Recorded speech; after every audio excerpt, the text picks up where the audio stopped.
kulang sa tulog, may insomnia o hindi makatulog. May mga dahilan bakit kulang sa tulog ang isang tao. Una sa lahat, stress. May nerbiyos, sobrang pag-iisip, maaaring may utang, problemang pinansyal, trabaho, or problema sa pamilya at iba't iba pang mga problema.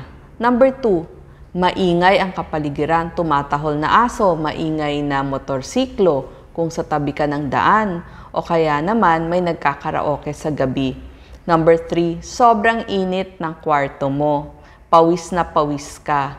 Number 4, baka napakatigas ng iyong kama.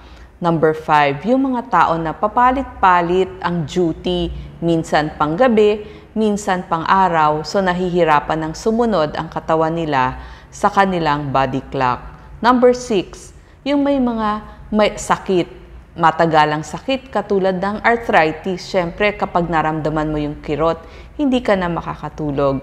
Tulad din ng may hyperthyroid, laging init na init, may Parkinson's, may Alzheimer's, medyo hindi sila nakakatulog. At number 7, yung merong sleep apnea, akala natulog pero sa totoo lang, kulang pala yung tulog nila. Ang sintomas ng hindi tamang pagkatulog o kulang ang tulog sa gabi. Number 1, pag sinabing insomnia, hindi nga talaga makatulog, hirap kumuha ng tulog. Number 2, gising ka na nga sa gabi, maaga kapag nagigising sa maaga. Number 3, pagod ka sa araw, kaya irritable ka, mabilis uminit yung ulo mo. Hirap ka rin mag-focus o yung attention mo, yung pagtanda mo, kulang din kasi nga kulang sa tulog, katulad ng mga estudyante. At higit sa lahat, ang mga taong kulang sa tulog, mainit ang ulo. Number 4, nagkakamali sa kanilang mga ginagawa, naaaksidente na sila kasi maaaring inaantok sila sa araw dahil kinulang nga yung sleep nila nung gabing yon. At number 5, mas naha-high blood sila, mas tumataas ang sugar kasi stress yun, pwedeng magkasakit sa puso at pwedeng magkasakit sa pag-iisip. Number 6, mas mabagal at mahina ang kanilang kilos, hindi sila maliksi, ika nga.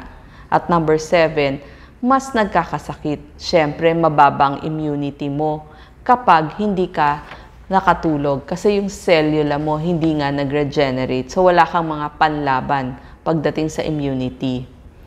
Ano naman ang payo natin o tips o blueprint para kayo ay mapasarap ng tulog? Number 1, huwag kumain ng mga high-calorie na pagkain o sobrang busog kapag malapit na kayong matulog. Siyempre, tutunawin pa yan ng bitukan nyo, ng sikmura nyo. So, mahihirapan yung katawan nyo. Hindi kayo agad aantukin. Number 2, iwas muna sa mga caffeine, katulad ng kape, tsaa na may caffeine, at mga chocolates. Ang chocolates yung hot choco, meron din yung caffeine. So, iwas muna sa caffeine 2 to 3 hours bago kayo matulog. Number 3, yung sobrang pag-ehersisyo bago matulog, aga-agahan nyo ang pag-exercise. Number 4, magpaaraw kayo sa umaga kasi kailangan nyo yung vitamin D. Number 5, huwag nang mag-siesta sa hapon kasi kapag nakapahinga na kayo sa hapon, hindi kayo aantukin sa gabi. Number 6, 1 oras bago matulog. Wala na munang cellphone, computer, iPad, laptop kasi maliwanag yung screen ng mga ito. So, akala ng katawan mo, araw pa, ibababa niya yung melatonin. Siyempre, para tayo makatulog, gusto natin tataas ang ating melatonin. Number 7, palamigin mo muna yung iyong kwarto para pagpasok mo, malamig ka. Padilimin din yung iyong mga bintana para akala niya madilim na talaga, gabi na. Isara yung mga bintana kapag maingay yung mga tumatahol na aso o yung mga dumadaang sasakyan o yung may kumakanta sa labas. At number 8, 1 oras bago matulog. Ihanda mo na lahat ng gagamitin mo kinabukasan. Kung may kailangan kang ilista, ilista mo na. Gagamitin mong bag, damit, ready ka. Kasi kapag alam mo na naihanda mo ng lahat yan, hindi ka pagising-gising. Mas masarap ang tulog mo. Ika nga, kung ready ka sa kinabukasan, wala ka nang aalalahanin sa gabi.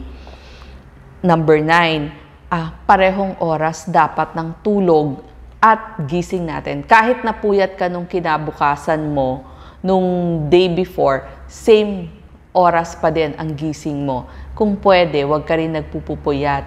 Pare-parehong oras ang gagawin mong tulog kasi natatandaan yan ng katawan natin. Meron tayong sariling body clock. Number 10, tamang lambot o tigas ng kutsyon at ng unan. Importante yung kutsyon at unan. Siyempre, kapag masarap ang pagkakahiga mo, makakatulong yan. Number 11, syempre, lutasin mo yung problema mo. At kung may sakit ka, ipagamot mo. Halimbawa, yung mga arthritis mo, kailangan mo ng physical therapy.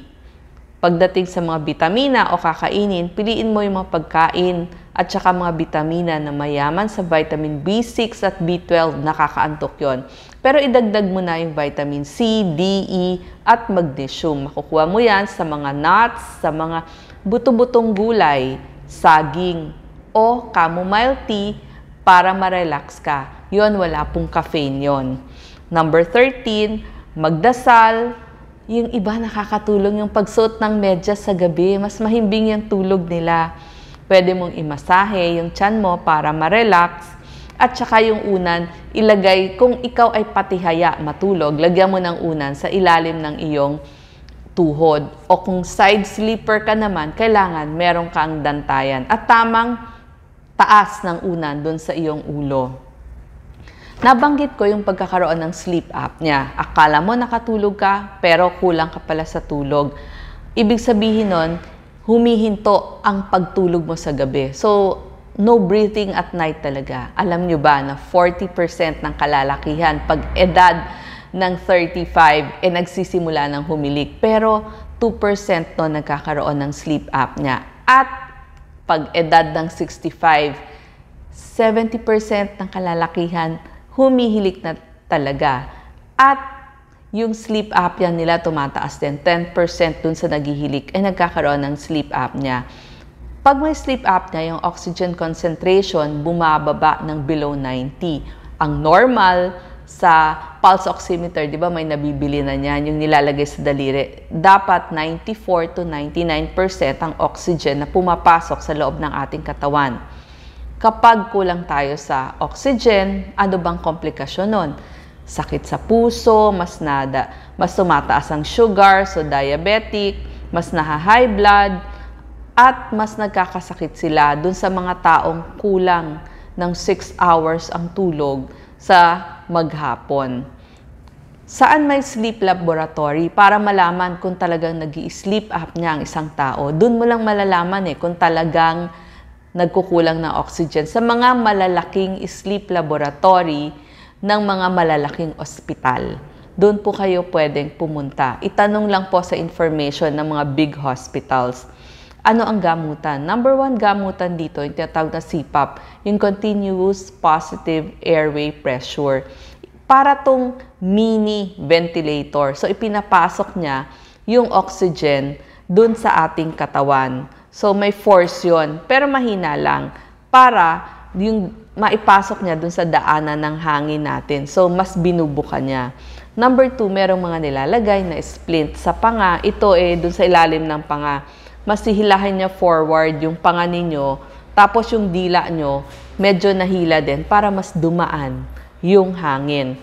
Number 3, dun sa mga malalaki ang tonsils, pwedeng tanggalan ng tonsils, so tonsillectomy. Or palatoplasty, inililiit yung ngalangala or yung soft palate. At septoplasty, dun sa maliliit ang butas ng ilong. So, kailangan mong ilaki yung butas ng ilong. Gusto rin ng mga doktor, tamang timbang. Kasi kapag mas tama ang iyong timbang, hindi lalaki yung leeg mo. Sabihin mas maliit yung leeg mo, mas hindi ka nagsisleep apnea. So tsaka pag mas payat ka, konti lang yung kailangan mong oxygen sa buong katawan mo. Siyempre, kapag mas malapad ka, mas maraming oxygen ang kinakailangan mo. So, kukulangin kapag ganon. Number 5, ang doktor pong pupuntahan kung duda nyo talagang napakalakas ng paghilik, pulmonologist or ENT doctor. Kasi nga po, sabi ko nga, may epekto ang sleep apnea. Alam nyo ba, 60 to 100 decibels yung ingay ng mga humihilik. So, parang vacuum cleaner. Kawawa naman yung katabi nyo sa pagtulog. Number 2, may epekto yan sa relasyon ng mag-asawa. So, mas nawawala yung interest nila kasi nga hindi nakatulog mabuti. Number 3, yung mga mataba na tapos bumaba pa yung O2 nila sa buong katawan, sila yung mas nagkakasakit, mas barado yung ugat nila, so mas na-high blood, mas na-i-stroke. At pag tumaba ang isang tao, kasi ang problem, pag may sleep apnea, mas tumataba din sila kasi kapag kulang ka sa tulog, di ba, mas napapagana kang kumain, mas napapadami yung kain mo. So, pwede kang tumaba. At number 5, papangit ang kutis mo kasi hindi nga nag-regenerate yung mga cellula. So, mas kulubot yung mga balat nila. So, ito po ang mga tips, payo natin para sa masarap na pagtulog.